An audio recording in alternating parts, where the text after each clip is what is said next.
This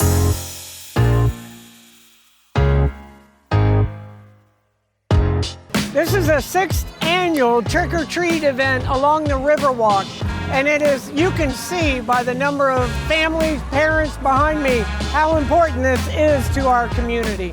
To be able to allow everyone to get together, the kids get to dress up, the adults get to dress up, and everybody is having a great time.